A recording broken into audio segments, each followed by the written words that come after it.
So, hello everyone. Good morning, good afternoon, good evening, जो जब सुन रहा उसके हिसाब से। अभी तक हम लोगों ने रिसिप्ट एंड पेमेंट अकाउंट, उसके features, income and expenditure account और उसके फीचर्स और दोनों का फॉर्मेट देखा था और कुछ क्वेश्चंस दिए थे मैंने आपको बनाने के लिए।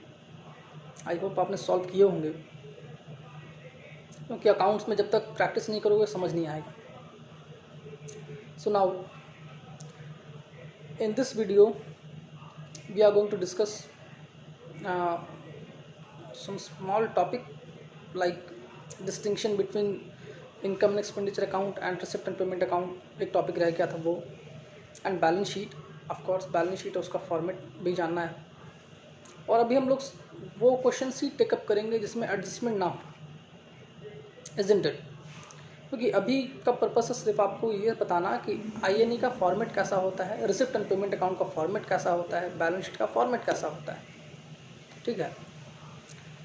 एज यू नो, कुछ स्पेशल टर्म्स हैं जैसे लेगेसीज, डोनेशंस, सब्सक्रिप्शंस, इन सब के बारे में डिस्कशन किया नहीं है। तो जब इन सब को डिस्कस करेंगे तब हम लोग एडजस्टमेंट की तरफ मूव करेंगे। तो अभी आप एडजस्टमेंट को मत ही लेके चलिए, अगर आपके पास रेफरेंस बुक है तो भी। अभी आप वही सब क्वेश्चंस कीजिए जिसमें सिर्फ परफॉर्मा के बारे में बात किया। ठीक है। सो हम लोग ये टॉपिक स्टार्ट करते हैं। We are going to start the topic of this difference between I and E and receipt payment account. और ये मैं आपके बुक से ही लेके चल रहा हूँ ताकि आप अपना बुक सामने रख के भी पढ़ सकते हैं, दिस नो प्रॉब्लम। सो मैं सीक्वेंस उसी का लेके चल रहा हूँ। So start the difference of I and E and receipt payment account.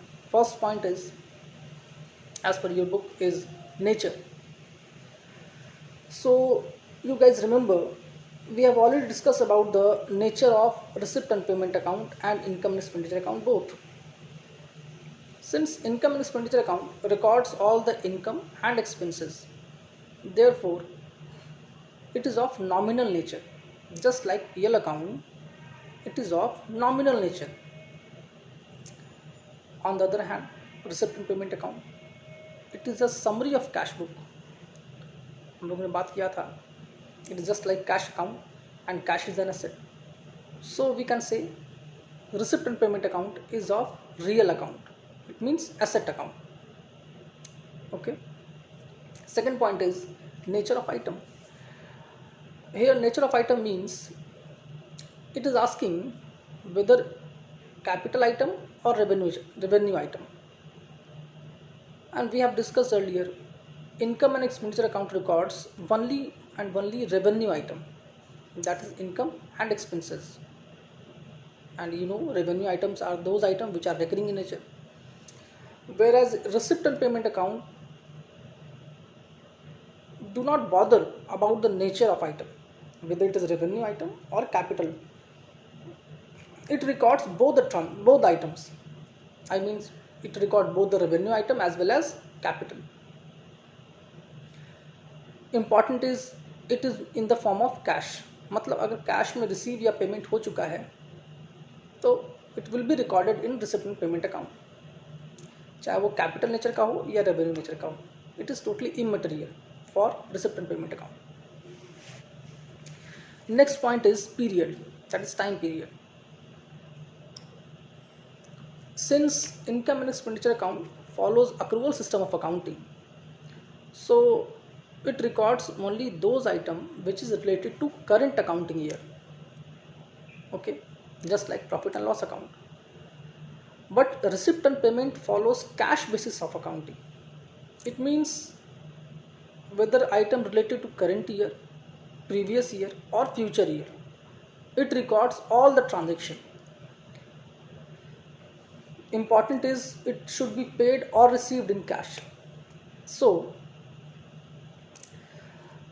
in short, we can say income and expenditure account records only current year transactions, whereas receipt payment account records all the transactions, whether it related to current year, previous year or future year.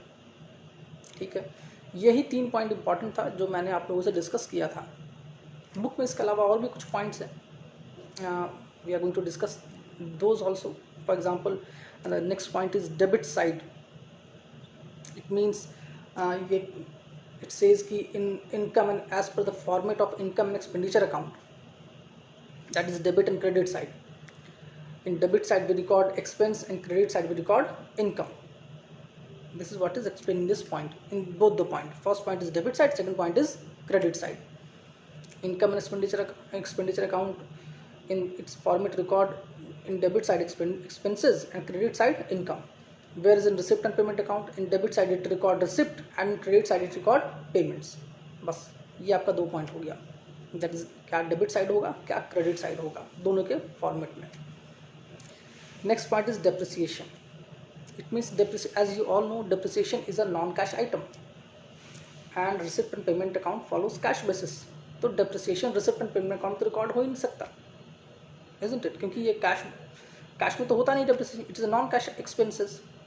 Where INE follows accrual system, वहाँ पे cash non cash से मतलब है नहीं, तो depreciation सिर्फ INE में जाएगा, रिसिप्ट एंड पेमेंट अकाउंट में नहीं जाएगा.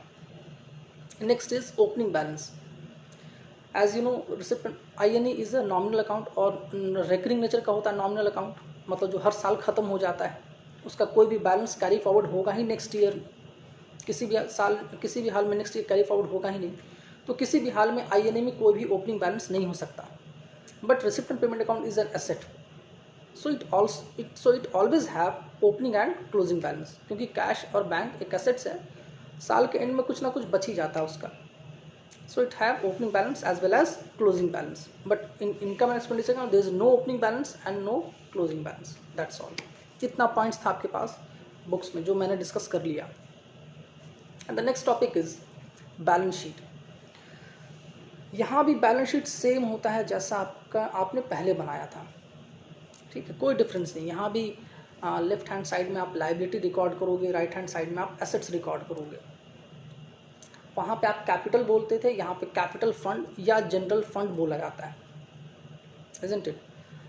डिफरेंस ये है कि वहाँ पे लाइबिलिटीज़ में आप लोगों ने पढ़ा था creditor etcetera, bank loan, bank overdraft. यहाँ पे आपको कुछ नए टर्म मिलेंगे जैसे legacies, isn't it, life membership fees, sports fund, building fund, ऐसे टर्म मिलेंगे. ये सब लाइबिलिटीज़ होती हैं.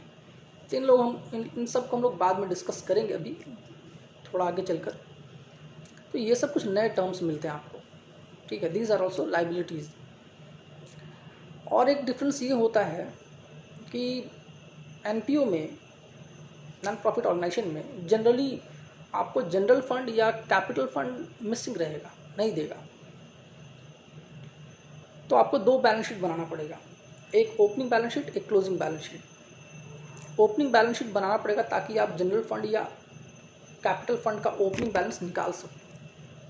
अगर आपने अकाउंट्स फॉर इनकम्प्लीट रिकॉर्ड बनाया होगा तो आपको याद होगा वहाँ पे आप बैलेंस शीट बनाते थे, opening balance sheet, to find out the capital figure. यहाँ भी बस नहीं बनाना पड़ेगा, आपके पास सारे एसेट्स के फिगर होंगे और आउटसाइड लायबिलिटी के फिगर होंगे, आप उन सबको यूज़ करोगे और जो बैलेंसिंग फिगर होगा उससे आप निकाल के लाओगे capital balance.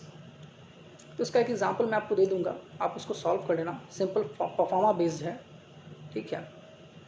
Question with solution में दे दूंगा आपको ताकि आपको दिख जाए कि एग्जैक्टली कैसे बनता है, ठीक है. अभी कोई एडजस्टमेंट हम लोग यूज़ करेंगे नहीं इसमें. तो एक बार कैपिटल बैलेंस मिल गया, उसके बाद फिर बाकी लाइबिलिटीज़ आप उसके साथ पोस्ट करोगे. Liability side, that is balance sheet में कोई डेबिट क्रेडिट तो होता नहीं है, यू मस्ट रिमेंबर दैट. गलती से डेबिट क्रेडिट पोस्ट मत कर देना वरना गलत हो जाएगा. आप यहाँ पे लेफ्ट हैंड साइड को जहाँ पे डेबिट लिखते हो वहाँ पे लाइबिलिटी बोला जाता है, उसको डेबिट नहीं लिखते हैं हम लोग, उसको लाइबिलिटीज़ बोलते हैं. और राइट हैंड साइड को एसेट्स बोलते हैं. यहाँ भी एसेट सेम रहेगा जैसा आप लोग वहाँ पे था, बिल्डिंग, प्लांट मशीनरी. यहाँ तो खैर प्लांट मशीनरी नहीं मिलेगा, बिल्डिंग मिलेगा, इक्विपमेंट मिलेगा, फर्नीचर मिलेगा, ये सब चीज़ें मिलेंगी. तो बाकी सब कुछ सेम रहेगा, बस यहाँ पे एक ओपनिंग बैलेंस शीट बनाना पड़ेगा और यहाँ पे कैपिटल को जनरल फंड या कैपिटल फंड बोला जाता है. सो आज के लिए इतना ही, ठीक है. बाकी हम लोग नेक्स्ट वीडियो में बात करेंगे. So okay, thank you.